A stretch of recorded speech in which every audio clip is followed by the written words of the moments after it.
सुगंध हा सह्याद्रीच्या मातीचा, आपल्या ज्ञानाचा व हक्काचा, जिथे वाहतो विचारांचा झरा।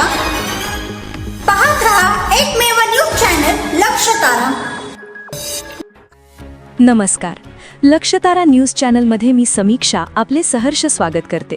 शेटफळे येथे अवकाळी पावसातील वादळी वाऱ्याने शेतकऱ्याचे घराचे छतच उडून गेले। शेटफळे विशेष प्रतिनिधी। आटपाडी तालुक्यात शेटफळे गावामध्ये अचानक वादळी वाऱ्यासह झालेल्या अवकाळी पावसाने शेतकरी कुटुंबांवर अक्षरशः आभाळ फाटल्यासारखी परिस्थिती निर्माण केली आहे। सोसाट्याचा वारा इतका भीषण होता की काही क्षणांतच राहत्या घरावरील पत्रे कागदासारखी हवेत उडून गेली।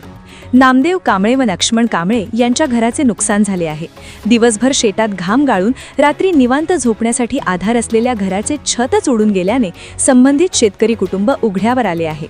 घरातील अन्नधान्य, कपडे तसेच इतर जीवनावश्यक वस्तूंचे मोठ्या प्रमाणात नुकसान झाले आहे। सुदैवाने या घटनेत कोणतीही जीवितहानी झाली नसली तरी निसर्गाच्या या अवकृपेने शेतकऱ्यांच्या डोळ्यात अश्रू उभे केले आहेत। आधीच पीक नुकसानीमुळे आर्थिक अडचणीत सापडलेल्या शेतकऱ्यांसमोर आता डोक्यावरचे छप्परही गेले असल्याने संकट अधिकच गडद झाले आहे। कष्ट करून घर उभे केले होते, पण एका क्षणात सगळं उद्ध्वस्त झालं, अशा शब्दात पीडित शेतकऱ्याने आपल्या भावना व्यक्त केल्या। या घटनास्थळाची भेट घेत सांगली जिल्हा परिषदेचे बांधकाम सभापती पृथ्वीराज भैया तानाजीराव पाटील व जिल्हा परिषद सदस्य विनायक शेठ मासाळ यांनी तातडीने स्थानिक प्रशासन आणि महसूल विभागाला पंचनामा करून संबंधित शेतकरी कुटुंबाला त्वरित आर्थिक मदत मिळवून देण्याचे निर्देश दिले।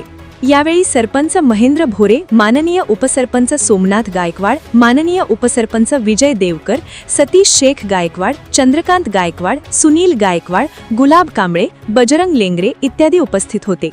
तर पाहत रहा फक्त लक्षतारा न्यूज चॅनल।